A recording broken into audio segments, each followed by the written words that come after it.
So I have been talking about hip joint, alright. The capsular ligament, which has deeper fibers and superficial fibers. Superficial fibers are longitudinal and deeper fibers are circular. The longitudinal fibers mainly protect the anterior part of the neck, whereas the deeper fibers, the circular fibers, protect the posterior surface of the neck. And with this capsule, there are three other bands. There are bands. That is iliofemoral ligament, pubofemoral ligament, and ischiofemoral ligament. I drew the diagram, all right, earlier. Iliofemoral ligament comes from the anterior inferior iliac spine. It has two bands.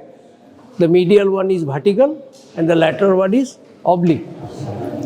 And deep to it, there is an intermediate band, and medial to it, there is pubofemoral. And close to the ischiofemoral fibers with a spirally taut upwards towards the behind the neck of the femur. Now the transverse acetabular ligament, I have drawn the picture that is between the notches of the lunate surface.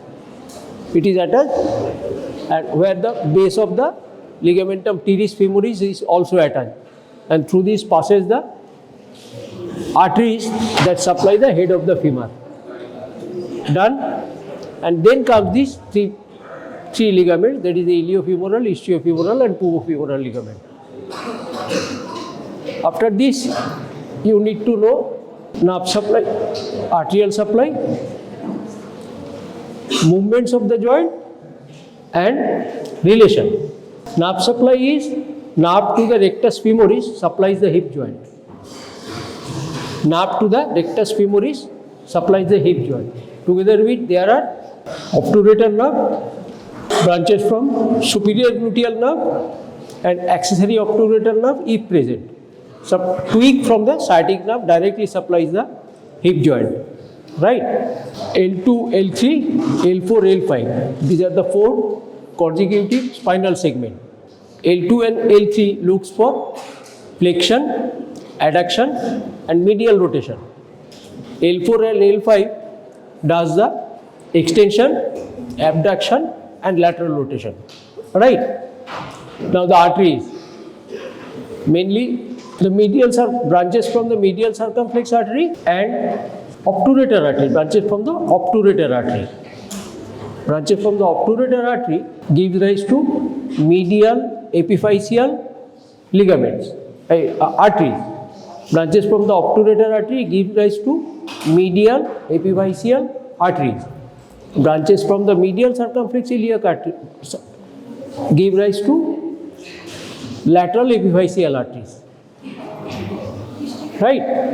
And also superior gluteal artery gives branches to the hip joint. Done? এর থেকে বেশি বলার দরকার নেই. This much is enough. Now come to the movement of the joint. Do you have the idea of the muscles around it?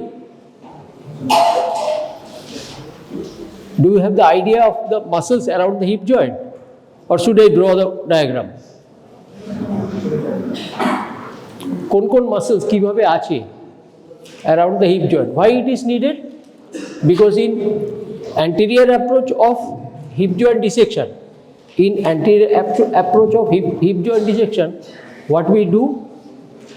We put a vertical incision, just a little curve from the anterior superior iliac spine on the lateral aspect of the thigh up to 8 to 10 centimeter towards the lateral patella. All right. Separate the skin, then there will be the superficial fascia. We dissect the fatty layer with care because there are branches of the lateral femoral cutaneous nerve, so that we do not cut branches of the lateral femoral cutaneous nerve. It lies directly in between the gap. Between the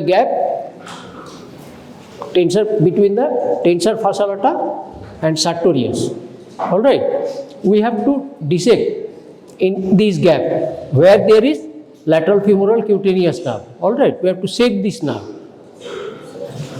Then we go for dissection of deep dissection. Then we go for deep dissection in between the plane of rectus femoris and gluteus medius. In between the gap of rectus femoris and gluteus medius, we dissect of the origin of the rectus femoris. Rectus femoris কোথায় আছে মনে আছে? All right, just this is the hip joint, acetabular cavity. This is the reflected head. This is the straight head. These two are coming as rectus femoris. All right. So we have to stay in the gap between the rectus femoris and gluteus medius. The origin of rectus, both the origins of our rectus femoris are dissected off. Right. Then the rectus femoris together with the psoas major, we retract it medially. We retract it medially and the gluteus medius laterally. So there is an internervous plane through which we have to enter the hip joint. Deep to it, we will find the capsule of the hip joint. All right. Now we do an adduction together with the external rotation. This adduction and external rotation will make the capsule taut. All right. When hip dissection is done, somebody holds the leg on his shoulder. When the hip dissection is done, some body is supine on the table, OT table. You have to hold the lower limb on your shoulder. And as per the surgeon says, you have to adduct and external rotate, which will make the capsule taut. Right?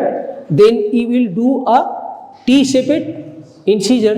Through a T-shaped incision, a capsulotomy will be done. All right? Vertical T-shaped incision on the capsule. Then you can visualize what is in the hip joint. All right? Whether it is a subtrochanteric fracture or part trochanteric fracture or neck femur fracture close to the head, that is a subcapital fracture. All right, you will be able to see. Then you will plan the surgery accordingly. All right, either it will be just screw up with the capital, adduct the limb and screw up with the head portion. All right, so this will be impacted and give rise to union. Right, and if there is fracture below the subcapital region, that is in the trochanteric, part trochanteric or subtrochanteric, then we have to put a plate, a compression plate, that is called dynamic compression plating. And sometimes we need to put a prosthesis to support the hip joint. Okay? For this, we need to stay in between the vastus lateralis and rectus femoris. As far as we are medial to tensor fascial lata, there will be no injury to the lateral femoral cutaneous nerve, the main and the ascending branch of lateral circumflex femoral artery. All right. So you know, now you know the plane. There is the first plane is the tensor fascial lata to sartorius. Then after the ligation of the arteries and shaving the lateral femoral cutaneous nerve, we are going deep. The fat is removed and we find the gap between the gluteus medius and the rectus femoris. Rectus femoris is dissected off over the capsule. Now the rectus femoris and gluteus medius are retracted medially and psoas major laterally. Right? Now we can see the capsule. Then we do the capsulotomy, find the condition of the hip joint and plan the surgery accordingly. Right? This is the anterior approach of hip joint dissection. All right? And other methods are there. You can IM nail from the anterior superior iliac spine, a small incision given close to the greater trochanter, and the intermedullary nail is put into the shaft of the femur. If there is fracture in the upper third or mid third, there will be IM nailing, intramedullary laying through an incision over the greater trochanter. Right? Now, let me draw a simple picture so that you can understand where do you operate. Sartorius. This one is the rectus femoris. This is the pectineus. This is adductor longus. This is adductor brevis. This is adductor magnus. This one is the gracilis. These are the hamstring muscles. And this is obturator externus. Here we can see this is gluteus maximus. This is medius and minimus. These muscles are piriformis. And these three tendons, that is the gemellus superior, gemellus inferior, and that of obturator internus. All right.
Can you see the writing?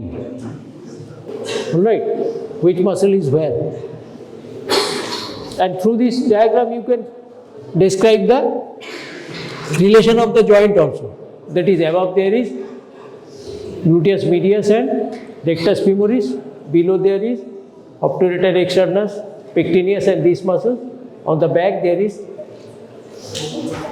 gluteus maximus and the structures under the gluteus maximus. That is the piriformis, obturator externus and internus,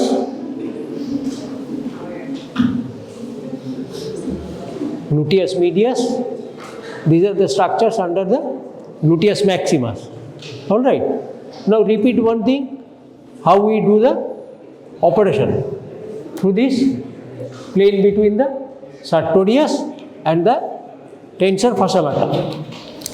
We advance through the plane between the tensor fascia lata and sartorius. All right. Now let us talk about the movements of the joint. Let us talk about the movements of the joint.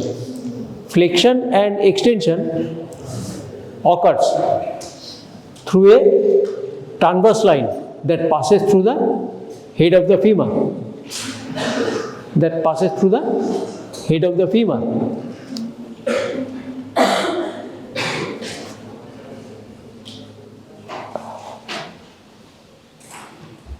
Adduction and abduction. Adduction and abduction occurs through an anterior posterior axis that passes through the head of the femur, right? And medial and lateral rotation is through a vertical axis that also passes through the head of the femur, right? তাহলে flexion extension এই প্লেনে হলো, এই প্লেনে হলো, ঠিক আছে? There is a transverse line joining the center of the femur. Then adduction and abduction. Then adduction and abduction. That is the anterior posterior axis passing through the head of the femur. Then the medial rotation and lateral rotation through a vertical axis which also passes through the head of the femur. ঠিক আছে? তিনটা axis পাওয়া গেল.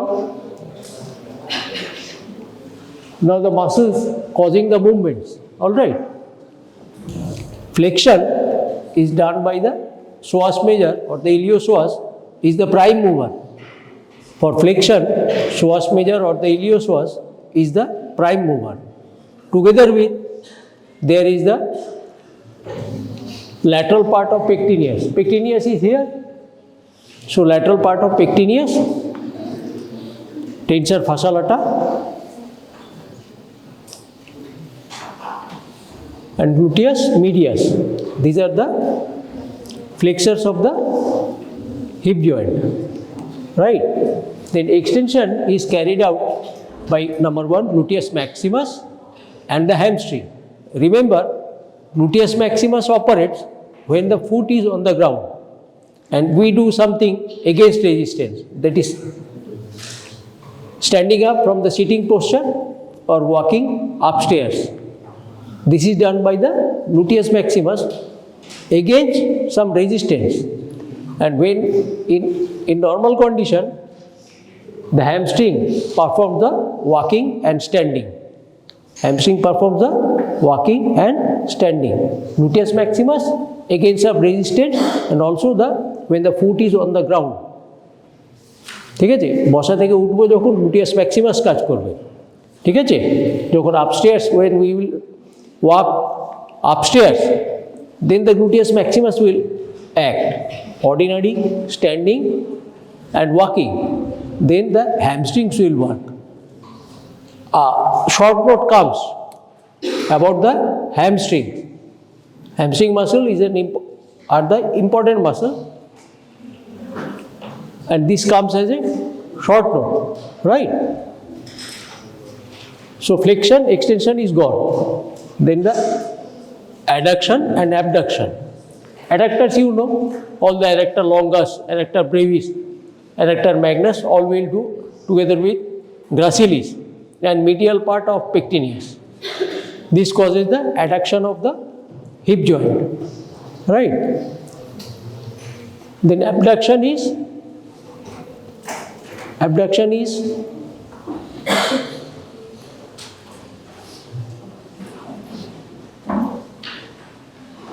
gluteus medius, gluteus minimus. These are the prime abductors. Then the medial rotation, remember, psoas major is the prime medial rotator and lateral rotator is the gluteus maximus together with the structure, the muscles under the gluteus maximus. That is the piriformis, the tricipital tendon, that is the obturator externus, internus, gemelli, and the quadratus femoris. This one is the quadratus femoris on the side of the ischial tuberosity. This one is the quadratus femoris on the side of the lateral border of the ischial tuberosity. Alright. So medial rotation. Initially it was thought that abductors are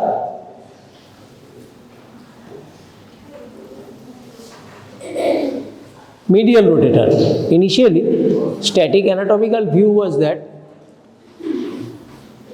abductors are medial rotator. Later on, through electromyography, it is proved that adductors are medial rotators. You will write this, all right. It was previously thought through static anatomical view that the abductors are medial rotators. But now it is proved that adductors are medial rotators, right? Remember, Schwarz major is a strong medial rotator. Gluteus maximus is a strong lateral rotator. Together with the muscle under gluteus maximus, there is the piriformis, the gemellus superior inferior, and the obturator internus, obturator externus. All these are lateral rotators, right? Now, talk about some applied importance. As I have told you that initially the epiphyseal cartilage of the head of the femur. Head of the femur is a secondary epiphysis. Head of the femur is a secondary epiphysis, and the head of the femur grows by 1 year of age. Head of the femur grows by 1 year of age, whereas the extension from the diaphysis, which is the neck, it comes by 7 months of intrauterine life. Head of the femur grows by 1 year through secondary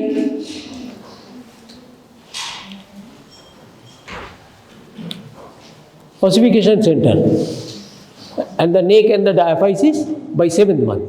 All right. Now the epiphyseal cartilage, তোমরা জানো তো কোনটা epiphyseal cartilage হয়? You know the epiphyseal cartilage?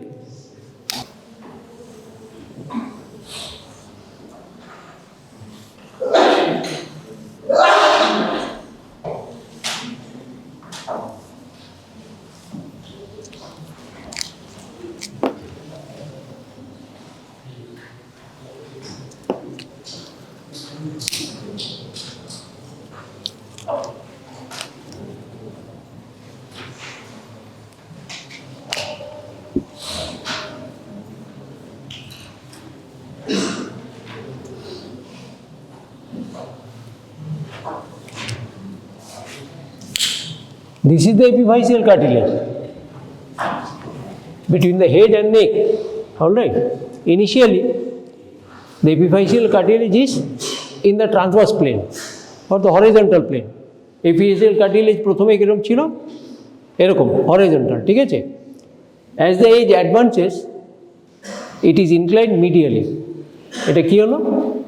Medially and downwards incline করে গেল. Right?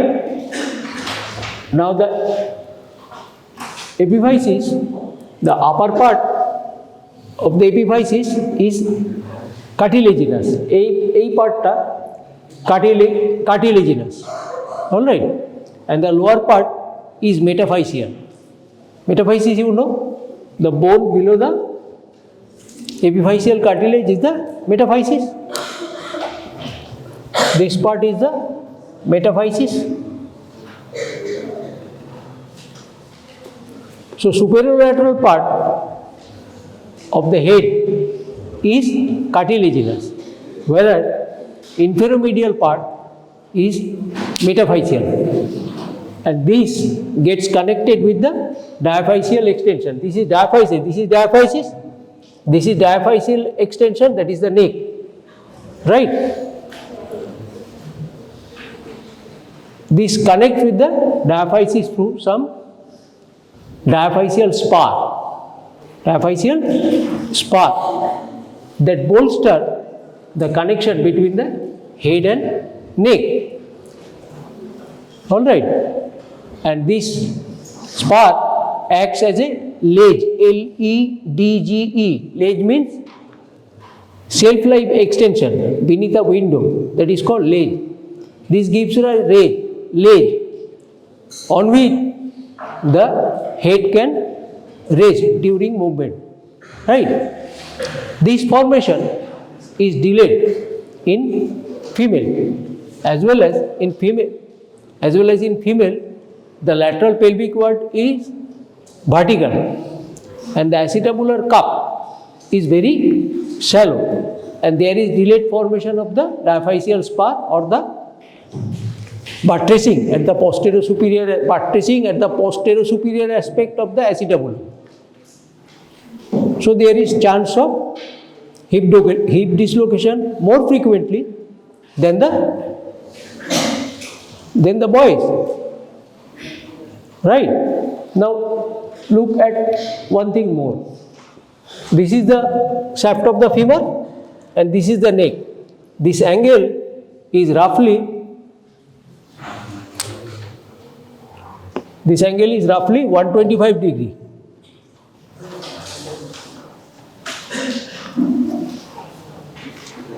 And in case of children, it is 160 degree.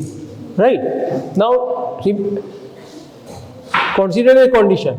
If there is softening of the neck due to ricket or Perthes disease or tuberculosis, if there is softening of this neck, what will happen? This will come down. This will come down.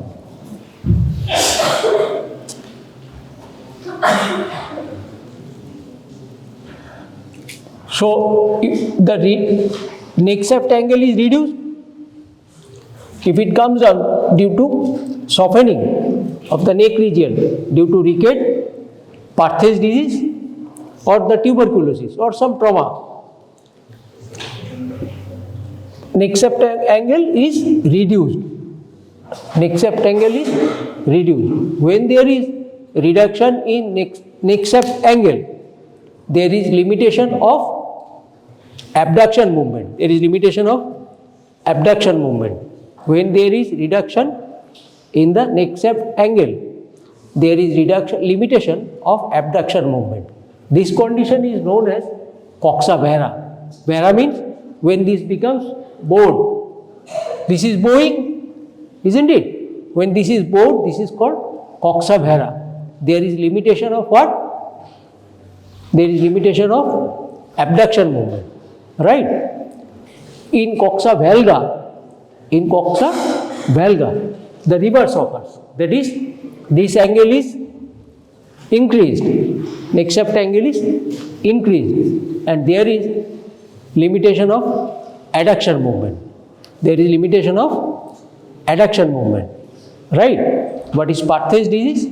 Perthes disease is another name is osteochondritis dissecans. Or avascular necrosis of the femoral head. There is avascular necrosis of the femoral head. This is Perthes disease. Should I write the spelling?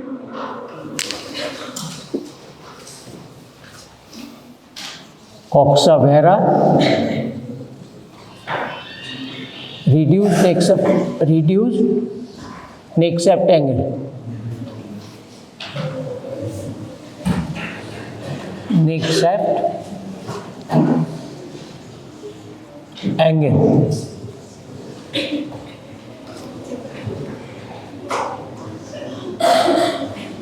Limitation of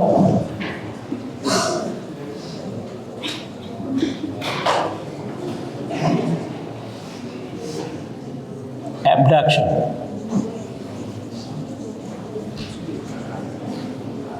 Coxa valga.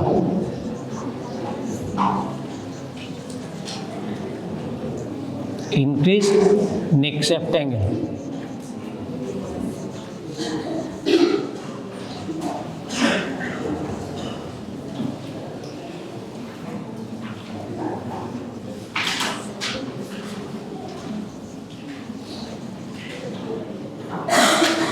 Adduction.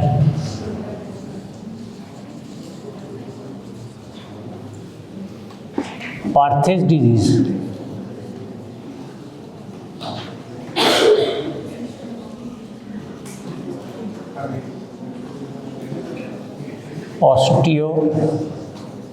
chondritis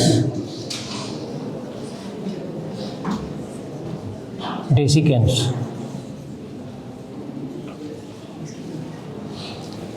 In Perthes disease is known as osteochondritis dissecans, and there is avascular necrosis of the head, right? In dislocation of the head due to, mostly in case of the female, as I have told, congenital dislocation of the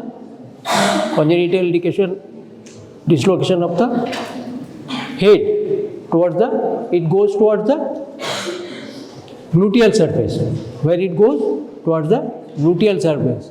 There are some tests, autonomous test, there are some tests. You will learn it in the pediatrics. Alright. There, as the hip joint is in a quite depth, as the hip joint is under a thick, soft tissues. So you cannot always palpate the hip joint. Hip joint ta palpate korte parbe na. ঠিক আছে? So indirectly we try to study the hip joint after an injury or trauma or a disease. What we do? In this connection, you should remember 3 lines. Number 1, Shenton's line. Number 2, Bryant's line. Oh, sorry. In tuberculosis, there is the primary focus is at the Babcock's triangle. This is the inferior surface of the neck and the epiphyseal cartilage. This makes a Babcock's triangle where the primary focus of tuberculosis occurs. Right? Now, as I have been telling you, there are 3 lines you have to study in relation to the trauma or disease of the hip joint. Alright, number 1, Shenton's line, Shenton apostrophe S, Shenton's line. Number 2, Bryant's line or Bryant's triangle, Bryant apostrophe S, Bryant's line. Alright, and another is Nelaton's line, Nela, Nelaton's, Ton apostrophe S. Right, from anterior superior iliac spine to the tip of the greater trochanter. From the anterior superior iliac spine to the tip of the greater trochanter, vertically. Alright, from the anterior part of the iliac crest. This distance is roughly 5 centimeter. This distance is roughly 5 centimeter. If it goes down, that is increases or comes up, that is the length is decreased, you should expect that there is some hip joint problem. Right?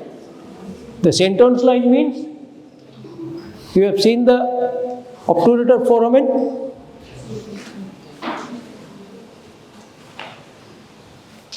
This is the superior margin of obturator foramen together with the inferior surface of the neck. There is a smooth curve. This is known as the Shenton's line, right? The upper border of the obturator foramen with the lower surface of the neck of the femur. This smooth curve is known as Shenton's line. If there is any breakage of its continuity, we will consider there is some hip problem. Another is the Nelaton's line. Nelaton's line is a little tougher. That is from the anterior superior iliac spine is drawn up to the ischial tuberosity, lower part of the ischial tuberosity. And this line crosses the tip of the greater trochanter. This line crosses the tip of the greater trochanter. If the tip of greater trochanter is either above or below this Nelaton's line, then there is a hip problem. Now the thing is that in case of a stout body, you are unable to palpate for the ischial tuberosity. Ischial tuberosity palpate korte parbe na. Alright. So this is a problem for understanding the Nelaton's line. Done? Alright. So the movement applied importance, arterial supply, and nerve supply. Everything has been covered. All right. One thing you have to memorize, that which muscle is where, and you have to remember in anterior approach, we pass through the plane between the tensor fascia lata and the sartorius. All right, Shenton.